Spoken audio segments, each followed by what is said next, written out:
Hi, I want to talk a little bit about fear and a little bit about witches. And this, I think, will probably be the last lecture I do.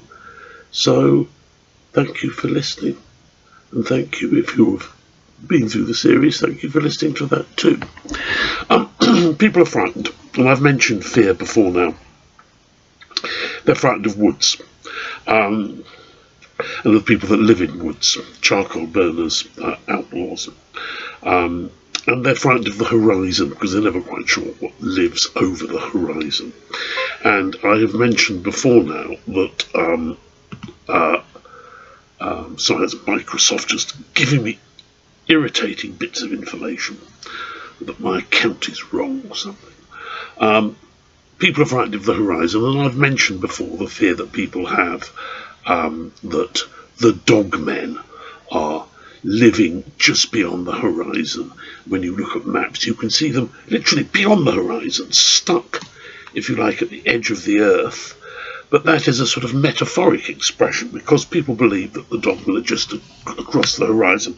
And when people like the Turks appear, or the Tartars who occupy the area around the Crimea in southern Ukraine and regularly raid places like Transylvania, they refer to them as snouted dogmen. And right through till the 20th century, Russian peasants believe that Turks have got big ears and tails, and they look at them when they're captured, prisoners of war from the Caucasus. They look at them with very great interest.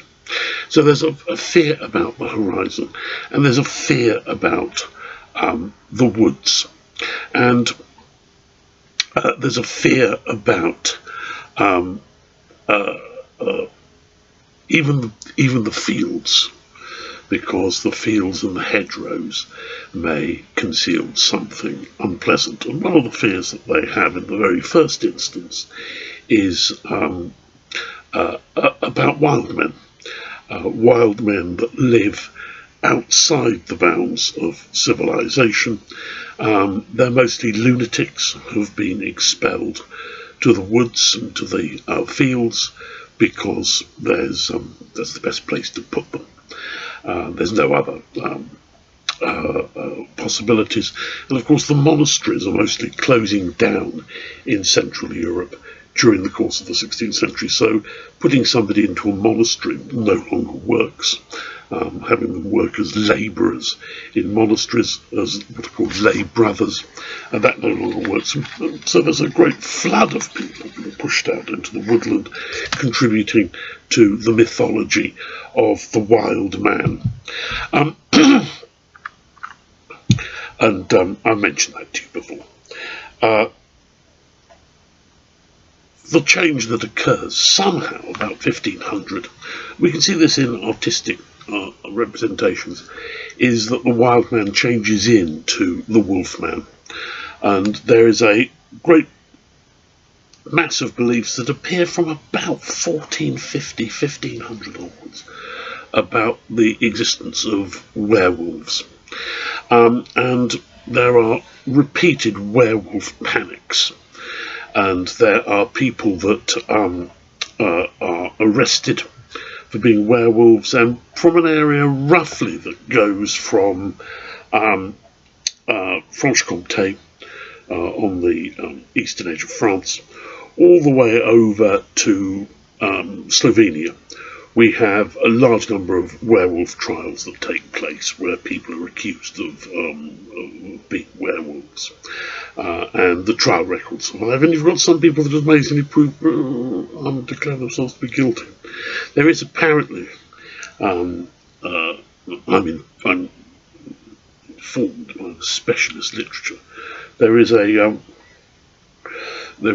some type of ailment whereby you believe yourself to be an animal. I've never come across this. I've known a number of colleagues who have behaved in a very animalistic fashion, but I haven't actually seen them transform. This is spread, and this is one of the points that I think is worth bearing in mind. This is spread by the printing press. We tend to underestimate that medium simply because we're so used to it today. Before that time, what are people reading? There are very little books that are apparent. It's all people going like, oh, so many people are illiterate. Well, there's nothing for them to read. Um, when they do read literature, it's often stuff that people have hurriedly copied out. There's a whole sort of profession of people who are scribblers and scribble down news and dirty stories and that sort of thing, and scribble them down and pass them around. But there's very little for people otherwise to become involved with. And of course, the printing press starts off and people have to make money, and so they sell appalling stories. I think 6,000 women become werewolves in Ulick is one of the headlines. And then they have stories of people that are captured and have pleaded guilty to werewolfery. It's a product of printing, a product of people's fears about woods, the fields, what's going on about the horizon, linking in with other stories about dogmen. All of these come together, but they're forced, I think, by printing.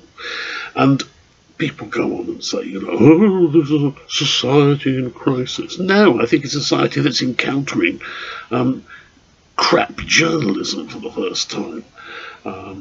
People believe whatever they're told. I was in the shop today and they were going, well, there's a new mutant virus. The mutant virus at all. There's actually lots. There are 10,000 mutations of the virus that have taken place so far according to genomic analysis.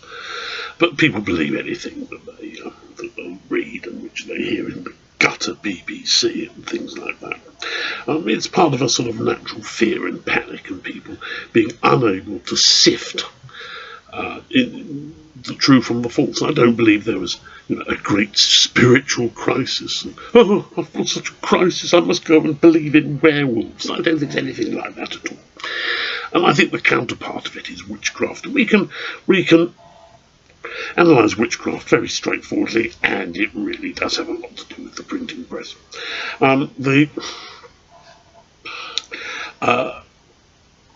Witchcraft, we must be very careful about this. All the ideas that you have of witchcraft and what it might involve were put together in about the 1930s and 40s by a very grisly-looking civil servant in the Imperial Service, a man called Gardner, who discovered when he retired to Hampshire that he was in the midst of covens, and then wrote about all these covens and went on about this new religion of witchcraft, most of which involved taking your clothes off. I'm always a bit suspicious of religious ceremonies that involve nudity. And he produced these books, and they were very popular, and they lie at the heart of modern Wicca tradition. What you've got is nothing like that operating in Europe. Probably the other source of popular ideas about witches probably comes from Shakespeare and Macbeth. But the heart of witchcraft is a book that is put together by two Dominican inquisitors, the most important of which is a man called Kramer, and it's called The Hammer of the Witches. And The Hammer of the Witches tells you what witches do and how to identify them. And it contains a lot of the nonsenses that one would expect. Broomsticks, that they go around as cats, and that they boil up babies. This is something you can try at home. Witches were believed, I think it's in Kramer's Hammer, witches were believed to boil up babies, douse themselves in the fat of the baby, and then manage to slither through keyholes. The Hammer of the Witch has got lots of stuff like this. It provides, if you like, the basic understanding of what witches do. But at the heart of it is that they have a pact with the devil, and they are into essentially diabolic magic. And diabolic magic means that you submit to the devil's authority and in return obtain special powers. And a method of interrogating this and investigating witchcraft is included in the Malleus, in the Hammer of the Witches. And it goes through the procedure one should use, and critically, it allows torture. Torture is very rarely used before this time, for the very simple reason that most trials are X versus Y. And these are almost like private prosecutions. So if somebody bashes you over the head, you sue them for bashing you over the head. There's no state intrusion. There is with moral crimes in cities, and there is once witchcraft has been developed. It tilts the whole nature of prosecution so that, if you like, the state or the authorities become the accusers, and they take over the business of prosecution and interrogation, which involves doing nasty things to people.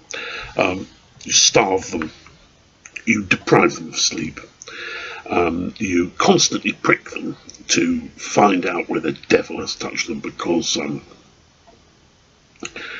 should you decide ever to do a pact with the devil, he will obviously touch you to embrace you and make you his.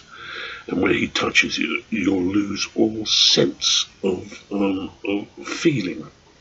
So if you go and stick needles into people and they don't go, ow, you know that you've found the spot where the devil touched them. So all of this is in the Malleus, and critically also what we have is the removal of what is known as, books call it the Talion, Talion. I'm not sure this is right actually. You find something called the Talion in Roman imperial law. I'm not sure you can really transfer the term, but essentially what it means is if you make an accusation of witchcraft, and it turns out to be wrong, you don't suffer the penalty for perjury. So you can't be accused of perjury for a false accusation of witchcraft, which of course means that lots of people are using witchcraft accusations as a way of getting at their neighbours.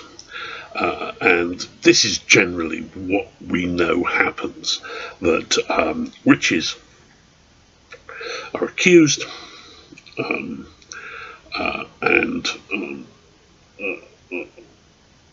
they are often involved in the dispute with the person there. Or, as an alternative, they are vulnerable. They're vulnerable because they look odd. If you think of the archetypal woman, the archetypal woman is the Virgin Mary. She's young, she's beautiful, she's pious, she's always carrying the baby Jesus carefully on her bosom. Now, if you think of the antithesis of this, you get the witch.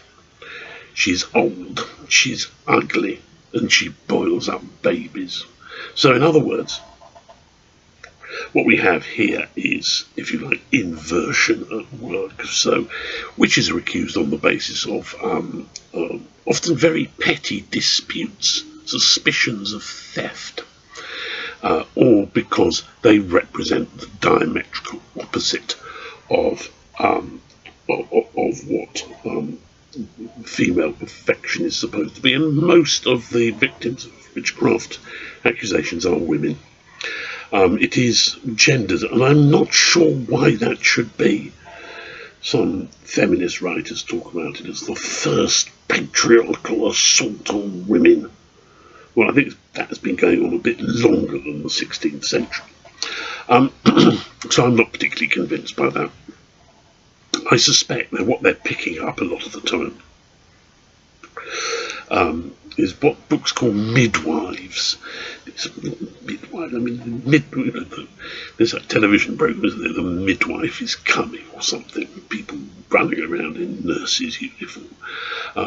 Midwives are not really like that. They're people that are skilled in birthing, but they're also skilled in the medicine that one needs after a birth has taken place, in applying herbs and applying other various folk remedies. I mean, some of these folk remedies really do work.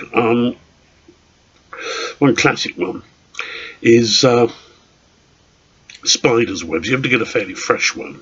You can't go into my stable and pull down one of the ancient cobwebs.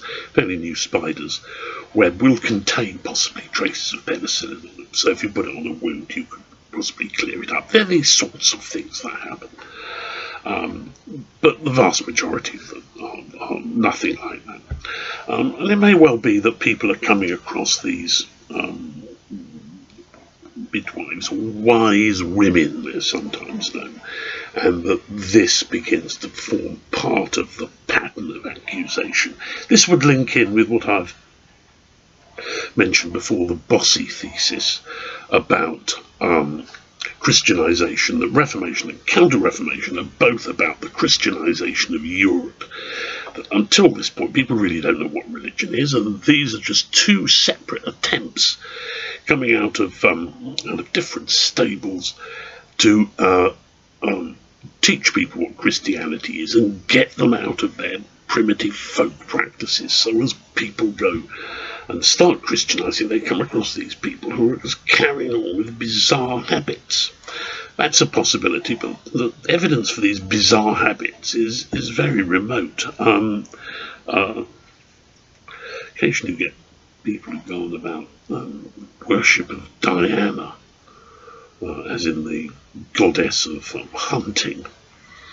I've read an awful lot of the documents from this period. I've never come across anything like this. It's in very remote areas, if it is, like Lake Crnica in Slovenia, which is a magical lake because it disappears.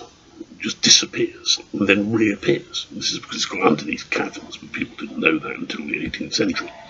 And it's thought to be the home of water sprites and things like that. But apart from isolated incidents like this, I've never come across too much of this primitive folk belief. I suspect people just don't know anything, rather than having an elaborate alternative to Christianity.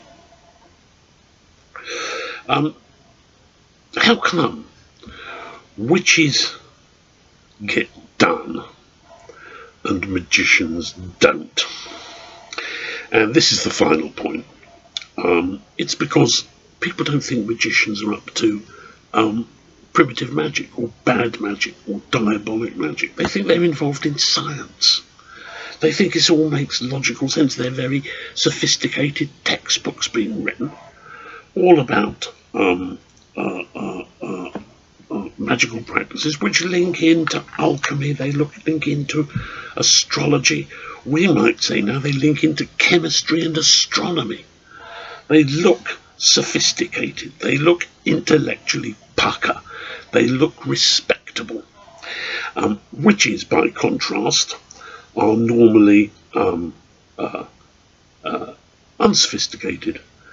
There's no great scheme there, and if there is any type of scheme, it's diabolic. It's diabolic worship, and so they're in league with the devil, and they will be kicked out. And similarly, magicians like John Dee, who look as if they're engaged in necromancy, which is conjuring up the dead, they are excluded as well. It does go both ways, although Dee doesn't get burned. One of the questions that arises, and this is a very difficult one, is why I'm quite reluctant actually to set questions on witchcraft, is because either you'll end up with writing a general answer which won't be about Central Europe, or you'll struggle to find something sensible to say about Central Europe, because Central European witchcraft does not diverge hugely from West European witchcraft. There are certain differences. One is the Hungarian one, whereby witches appear to be able to be in two places at once, which is unique to Hungary, and nobody's actually explained how this comes. It's obviously something linked into Hungarian. Some older types of Hungarian belief. There doesn't appear to be anything exceptional about Central European witchcraft. So the question, what were the main features of Central European witchcraft, is going to be a fairly thin essay. But on the other hand, one might, and if I was setting the exam, which I'm not, or the takeaway exam, which I'm not, I would probably set something like, what were people frightened of in Central Europe? And leave it at that, and then you can include witches, werewolves, and various other fearful creatures. I'll finish there. Goodbye.